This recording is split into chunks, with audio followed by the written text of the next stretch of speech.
Well, welcome to the 700 Club. Congress is one step closer to giving federal protection to same-sex marriage.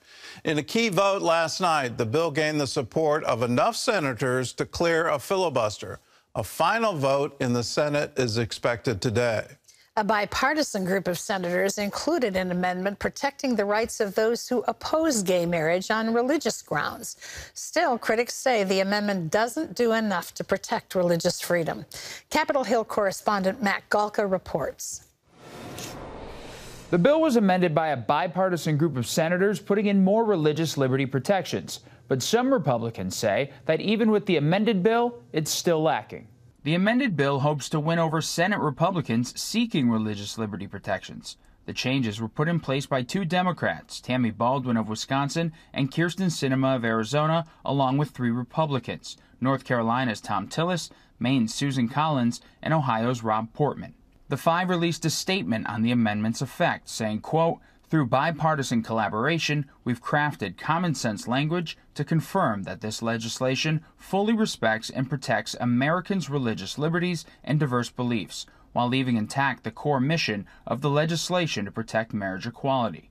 The revisions include a guarantee that religious nonprofits won't be forced to facilitate same-sex marriages. It also promises not to alter the tax-exempt status of organizations following their religious beliefs.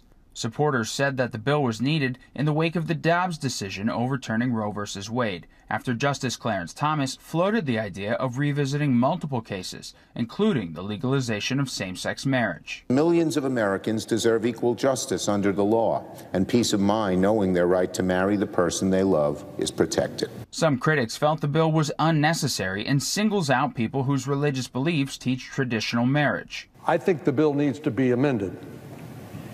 Religious liberty is a cornerstone of our democracy. It's explicitly protected by the United States Constitution, and we cannot allow it to be trampled on. Utah Senator Mike Lee has been pushing for more religious liberty protections through his own amendment. He called the latest bill change, quote, insufficient, and argues churches and charities would be subjected to endless litigation under the Respect for Marriage Act, something other critics of the bill have echoed. Senator Lee's amendment would actually accomplish something. It would actually restrain the federal government from taking adverse action against individuals and organizations that hold traditional views about marriage. The Senate voted 61-35 for the bill as it overcomes the filibuster. 12 Republicans joined Democrats to advance it. Gordon? So, Matt, what are the Senator Lee's concerns about religious liberty, and is it possible his amendment will be added to the bill? Well, I think it basically comes down to that threat of litigation, and not just for churches and charities, but also orphanages. You had Senator Marco Rubio, who has his own amendment trying to protect orphanages and other groups that only recognize marriage between a man and a woman. And if it's not from attorneys or lawyers, they're also worried that the IRS could go after tax-exempt status. But the Lee amendment will get a vote today on the Senate floor. Okay, what convinced enough Republicans to support the bill so that it would pass a filibuster? If you look at some of the roster of the Republicans that did join with the Democrats, you have some more moderate Republicans, you have some retiring Republicans. But this is actually the second time that it has cleared this hurdle, originally before it was amended, and then yesterday after it was amended. But the Lee amendment actually played a huge role in yesterday's vote. You had a couple of Republican holdouts who were waiting until there was a deal on that Lee amendment. They wanted to see a vote on that. Now, whether that amendment passes today, we'll have to wait and see. How is this going to affect secular businesses? So let's take the famous Colorado baker, who seems to always be a target for gay couples that want him to do particular kinds of cakes. What happens to everybody involved in the wedding business, anyone in a secular environment who can't claim the religious exemption, but what about free speech, freedom of expression, all of those protections?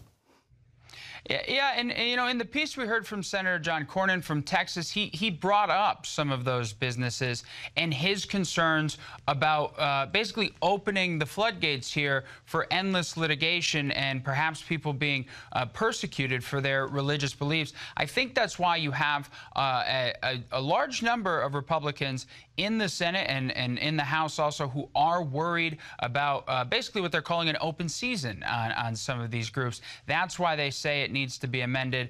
And today we'll see at least 3 votes on new amendments, including the one from Senator Mike Lee. We'll have one from Senator Rubio and also Senator Lankford today. A busy day starting at around 4 o'clock today, so we'll have to stay tuned and see what happens. Well, I'm just amazed at the preamble to the bill. It says specifically it's repealing the Defense of Marriage Act. I'm old enough to remember that, and everyone in Congress, everyone in the U.S. Senate said you don't have to worry about the Supreme Court changing the rules because we now have the Defense of Marriage Act on the books, and they're not going to be able to change our culture. Now we're seeing that same institution just out front saying the first thing we're doing is repealing the Defense of Marriage Act. Any commentary on that?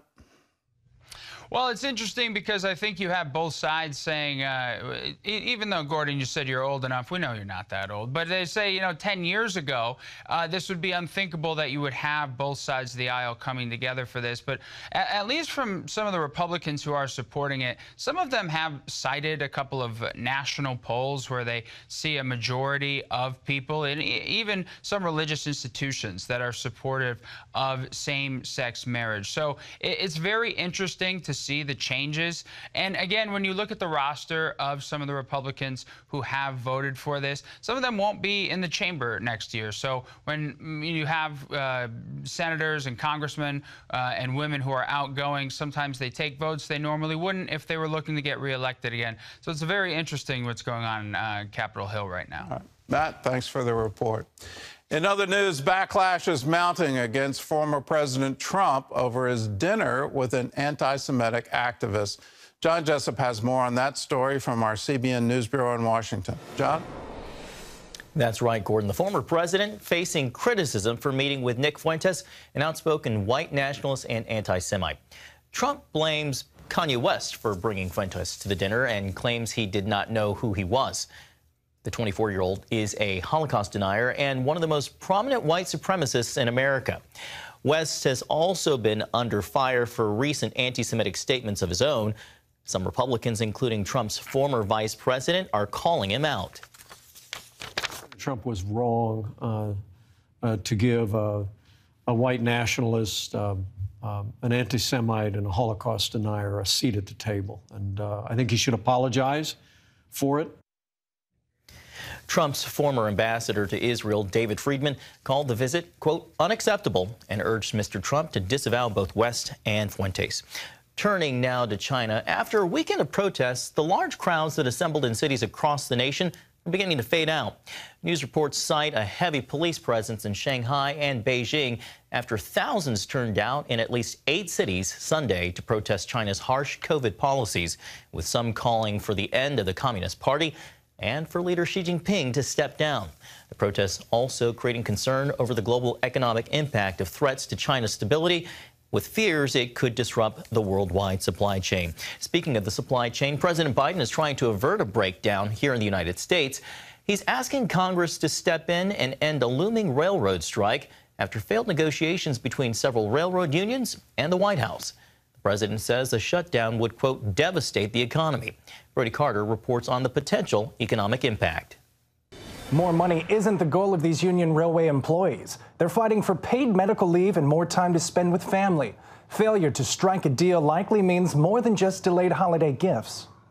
If you think about what travels on rail, it actually becomes a national security issue. From ethanol and natural gas to building materials and even chemicals that purify your drinking water travel by rail. It could all come to a screeching halt if a deal is not reached. Sick pay is not something that's negotiated in the agreements, and it's something that we've been trying to negotiate for several years. So when our guys call in sick or are unable to make it to work, they can and have been disciplined for doing such. Union Division President Tony Cardwell represents some 23,000 workers in one of the 3 major unions looking for a new deal. They rejected a proposal from Labor Secretary Marty Walsh that would increase worker pay 24% over the next 5 years, add 1 personal day, and caps on healthcare costs. Sick leave amounts to a whopping 1 cent on every dollar is what our estimates show of their profits. So we're talking a small fraction of money to improve membership's lives that the carriers are just unwilling to put forward. And once again, these are some of the most profitable companies in the country, and their profits have continued to grow. The carriers can do something very simple to resolve that issue, and that's give our members some paid sick time. A September strike was averted after President Biden imposed a 60-day cooling-off period, pushing negotiations past the midterm elections.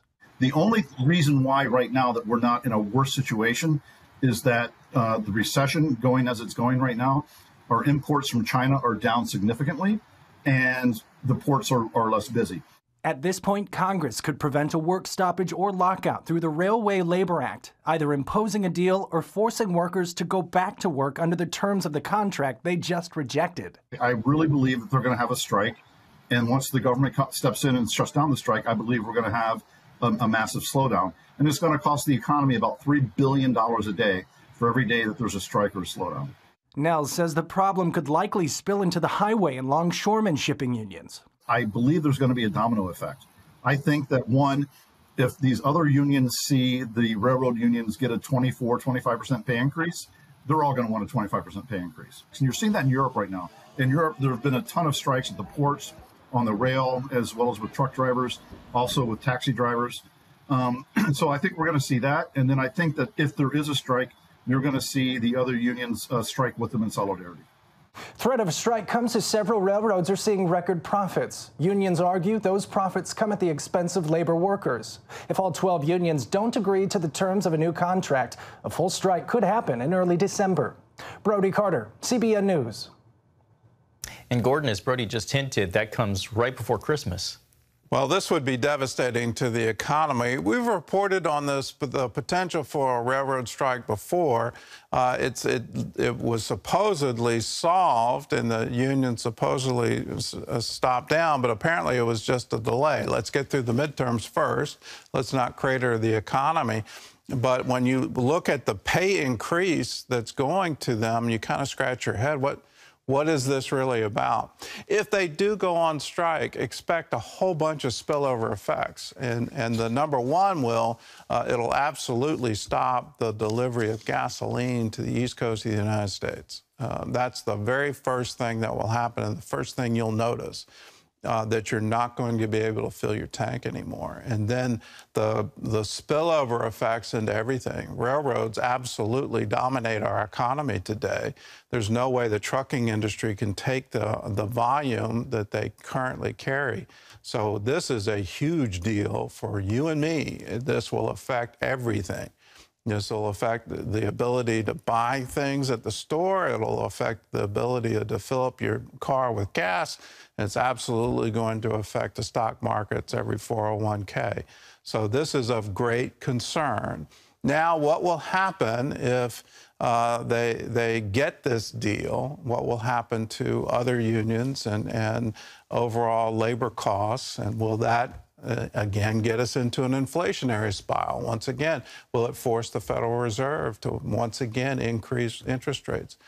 These things don't happen in isolation, and we're looking at a whole series of dominoes falling because of this one deal. So pay attention to it. This is a big one. If Congress comes in and acts in order to save the economy, that will have other impact, because the supposedly pro-union Democrat Party is going to be now labeled anti-union.